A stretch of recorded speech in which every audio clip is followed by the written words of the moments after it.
안녕하십니까. 뉴스데스크 강원입니다. 소나무와 잣나무에 치명적인 피해를 주는 제선충병이 도내에 확산되고 있습니다. 특히 동해안과 인접한 정선과 인제에서도 감염목이 계속 발생하고 있어 산불에 이어 제선충병 피해까지 우려됩니다. 홍한표 기자가 보도합니다.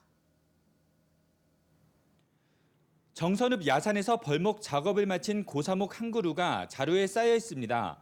최근 제선충병에 걸린 것으로 확인되면서 긴급 방제에 나선 겁니다. 정선군의 또 다른 야산에서도 제선충병이 확인돼 벌채 작업을 벌였습니다. 제선충병 감염목이 확인된 이곳은 반경 20m 내 의심목까지 모두 65그루를 베어냈습니다. 지난해 4월부터 올해 3월까지 강원도 내 제선충병 감염 사례는 모두 480건.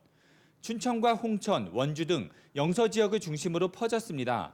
특히 감염목의 90%는 잣나무였습니다. 잣나무들이 주거하는 일부 한 것들이 대부분 제선충에 의해서 주거한다고 보면 됩니다. 동해안과 인접한 정선과 인제에서도 제선충병 감염목이 잇따라 발견되고 있는데 소나무류에서 많이 발견되고 있습니다.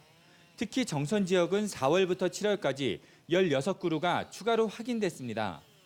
전량 수집하여 2cm 이하로 파쇄를 하고 있습니다. 또 제선충병의 예방을 위한 제선충병 예방 나무 주사를 시행하고 있습니다. 지난 4월 산불로 산불 피해가 막심한 동해안 지역에 제선충병 확산을 막기 위한 철저한 예찰과 함께 정부의 정책적인 지원이 필요합니다. MBC 뉴스 홍한표입니다. 쌀 소비 감소와 도시개발 등으로 도내 논농사 면적이 크게 줄었습니다. 하지만 다문화 농가는 꾸준히 늘어 도내 농촌의 중요한 부분을 차지하고 있습니다. 달라진 도내 농업 실태, 김영면 기자가 보도합니다. 강원지방통계지청이 발표한 최근 10년간 강원도 내 농가 구조와 농업 경영 변화 자료를 보면 농업 형태가 크게 달라진 것을 알 수가 있습니다. 지난해 도내 농가의 주된 영농 형태는 채소 산나물이 34%로 가장 많았습니다. 논벼는 23%에 머물렀습니다. 2009년 논벼가 차지했던 비중이 36.5%였던 것을 감안하면 10년 동안 12.7%나 줄어든 것입니다. 이처럼 벼농사가 준 것은 쌀 소비 감소 영향도 있지만 도시개발로 농지 가격이 오른 것이 큰 영향을 미친 것으로 보입니다. 쌀 소비 감소와 도시개발로 인한 농지 가격 상승으로 논농사는 줄고 과수, 채소, 산나물, 투경작물 등 밭 중심의 소득작물로 전환했기 때문으로 보입니다. 다문화 농가가 증가한 것도 달라진 농촌 풍경의 하나입니다. 지난해 도내 다문화 농가 비율은 전체 농가의 1.5%, 인구 비율은 2.8%를 차지했습니다. 전국 평균보다 높습니다. 특히 다문화 농가의 경우 평균 가구원 수가 4.4명으로 도내 평균의 2배 수준입니다. 도내 농촌에 그나마 아이 울음소리가 들리는 것이 다문화 가정 덕분이라는 분석이 가능합니다. 농촌 인구 고령화가 심해지며 농기계 보유 현황에도 변화가 생겼습니다. 경운기의 비중이 주는 대신 트랙터와 관리기 등 기동력이 좋고 편의성이 뛰어난 농기계가 증가하고 있습니다. MBC 뉴스 김영면입니다.